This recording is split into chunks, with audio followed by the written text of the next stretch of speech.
ఒక్క చపాతీ తీసుకెళ్ళి దేవుని సేవకుడికి తన కష్టకాలంలో ఇచ్చినప్పుడు నా పని అయిపోయిందే, ఇక నేను బ్రతకడం సాధ్యం కాదు అని తాను అనుకున్న సమయంలో దేవుడు చెప్పిన మాట తాను విన్నప్పుడు జరిగింది ఏంటో తెలుసా? ఆ రోజు నుంచే ఆమె జీవితంలో అసలైన ఆశీర్వాదం మొదలయ్యింది.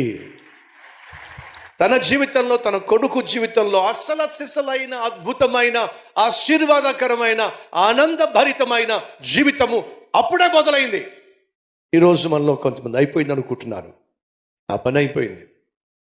నా కుటుంబ పరిస్థితి, నా ఆర్థిక పరిస్థితి, నా అనారోగ్య పరిస్థితి, వీటన్నిటిని చూస్తున్నప్పుడు నాకు అనిపిస్తుంది నా పని అయిపోయింది.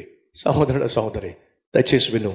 ఎప్పుడైతే నువ్వు నీ జీవితంలో నా పని అయిపోయింది అని నువ్వు నిరాశ పొందుతావో, నిరాశ చెందుతావో, అప్పుడు దేవుడు వచ్చి ఒక మాట అంటాడు. ఏంటో తెలుసా? నీ పని అయిపోయింది, కానీ ఇప్పుడు నా పని మొదలయ్యింది. నీ జీవితంలో, నీ కుటుంబంలో నేను చెయ్యాలి అనుకున్న ఆశ్చర్య కార్యాన్ని, నేను ఇచ్చిన వాగ్దానాన్ని నెరవేర్చే సమయము ఆసన్నమైందే. అది దేవుడు నీకు నాకు ఇచ్చే వాగ్దానం. నిరాశతో వచ్చావా? నిస్పృహతో వచ్చావా? నా పని అయిపోయింది అనేటటువంటి స్థితిలో వచ్చావా? అయితే నీకు శుభవార్త. ఏమిటి ఆ శుభవార్త? నీ పని అయిపోయింది, కానీ దేవుడు పని నీ జీవితంలో నేడే మొదలు కాబోతుంది.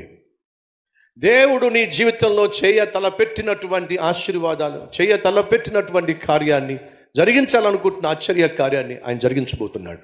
కానీ వినో, దేవుడు నీ జీవితంలో చేసే ఆశ్చర్య కార్యాలు నువ్వు స్వతంత్రించుకోవాలి అంటే, కష్టకాలంలో ఉన్నప్పటికీ, కరువు కాలంలో ఉన్నప్పటికీ నువ్వు దేవుని మాటకు లోబడే వ్యక్తివై ఉండాలి.